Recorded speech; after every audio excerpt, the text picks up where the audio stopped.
Hello everyone, Eb here with Tech Motorsports, and here we are with the E36 with the S54 at race day. So some of you probably watched some of the videos previously of me trying to get this thing prepped and ready for the race. Well, guess what? That time has come. So it's race time, and we've already done practice yesterday, and today is qualifying. So we put some new shoes on the baby, so we should be pulling in some good times.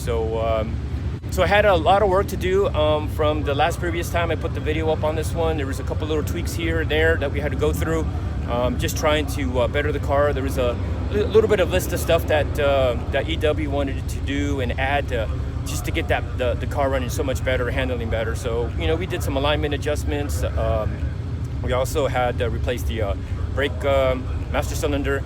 That one was feeling a little spongy, but now everything seems to be going good. The car should be running excellent, good horsepower, so and some good lap times as well. It's day 2. First day we did have one sprint race, which we're lucky enough. EW was able to win that race, which was great.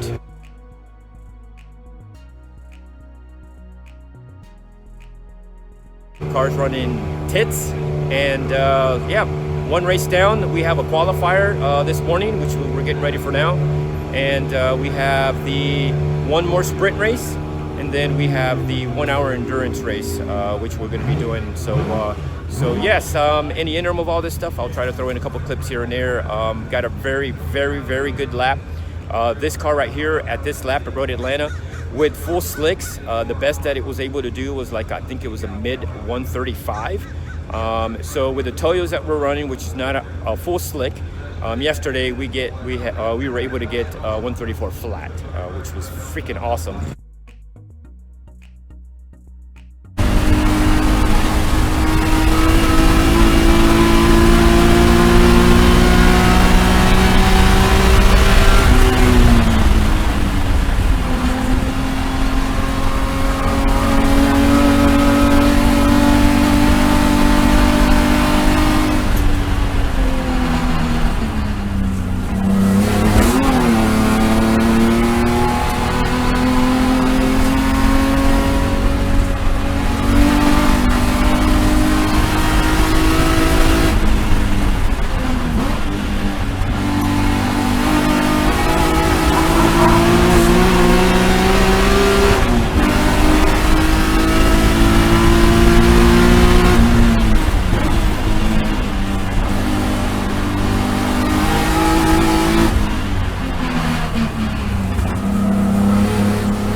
So here we are, guys, not at my place, but at EW's place, and we got back from Road Atlanta from the HSR race that we had. You guys have been following on the videos on this car. I think the last video I posted was we were done with the first dyno run. And then what we ended up doing is I spoke with EW and we came up with the game plan of what to do. So we had a couple things that we wanted to take care of, being injectors and a head gasket. So we did go through that, just to let you know. The head gasket that was installed previously was a forced induction head gasket. Took that away, put a normal one back in, and then we removed the 750cc injectors that were in there and put 440cc injectors. Speaking with the Motec tuner that was there when we were doing the first tune, he gave me a company to give a call so that we can give the information on what we had, and it would supply us with a good injector for the car, which we did, and that was Marin fuel injection. So So yeah, so that leads us till, you know, we got it all tuned, and we were getting ready for the next race. And the next race was about a week ago, from this point of the video.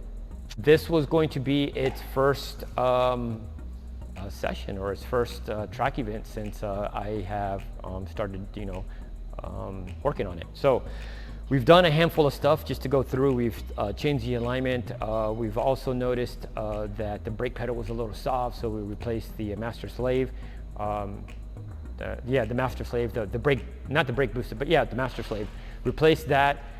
Did a couple of little other items too while we were at it that needed to be done, and we got ready for, we were getting ready for the race. Well, we thought we were getting ready for the race. So one of the things that from the Daytona race, EW's son was mentioning that the car felt like it was slipping, like a one-tire fire sometimes in certain areas. So one of the things after that, I was going to rebuild the differential. Well, I did get to that and took it apart, and this is what I found. Very weird. The actual piece was not sliding or anything. It was still in there, but when I took the end cap off, that fell, and I was like, whoa. So we only had probably 2 weeks before the race, so we just decided to throw the other differential in and just leave it as that and rebuild this one later. So that's one thing that of course just happened, so we'll be taking care of that here soon. And yeah, so we finally made it to the race, and it was awesome. We got our first practice day in, and what we started doing is just, you know, going through tire pressures, and we got to the practice, and then we went to the qualifying, which this is the exciting part. So here's a clip of the car coming down, down 12, and then and just listen to the sound of the engine. It sounds really good.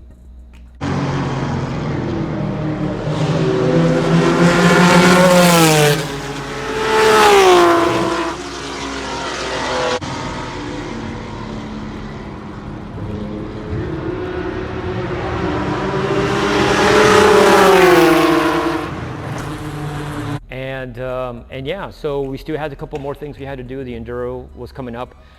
So we did get one sprint race out of the way, and this is where unfortunately it kind of went a little south for us on the Enduro, which is an hour long.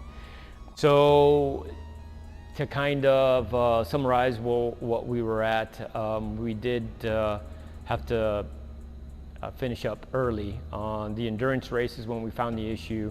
And what we ended up finding, it was a vibration in the car itself. We were noticing that the mirrors, the side mirrors and the rearview mirror was vibrating a little bit, and it almost felt like we were losing power as well on low end.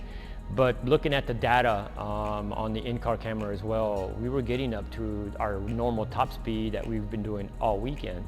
So it was kind of like scratching our heads like, well, I mean, you know, if we were losing power, we wouldn't be able to get to those top speeds.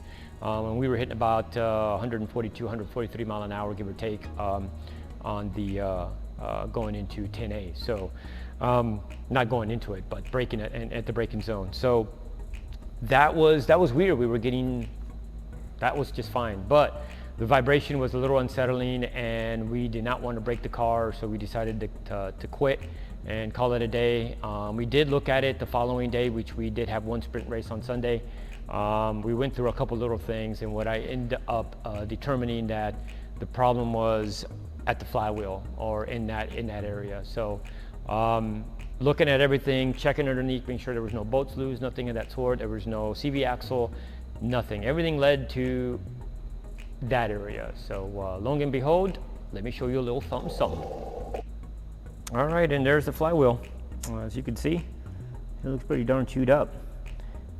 Going all the way around. It used to be white, now it just looks like a mess. And there are the two corporates. Those are the ones that caused all the issues, and what those are the alignment pins for the actual pressure plate itself that are pressed onto the flywheel. Now this flywheel is an aluminum flywheel, so it's a little light, and don't know if that was the cause of it, but yeah. So I'm glad we stopped. I know the bolts on the flywheel were Loctite, and the actual pressure plate bolts were Loctite as well. So something that I always do. and those were definitely on tight. It was just those two little things. So there was the clutch. We're gonna purchase a new one and get that installed. In the interim, we also have a new clutch slave that we're gonna install with a new clutch line as well. And yeah, a couple of little things that we need to do, oil service, and then pretty much get ready for the next race, which is 30 days from now, from the day that I'm doing the recording. But yes, you know, you can only do so much, and you know you will have failures. And the better part of the whole weekend was the car ran great. The car was handling very, very well. So it's a 2 thumbs up for the whole entire weekend, minus this little issue. But we did walk away with at least 1 trophy, or they walked away with 1 trophy. So yeah, pretty excited, and yeah, so hopefully we'll get things going for the next race. And thank you for watching.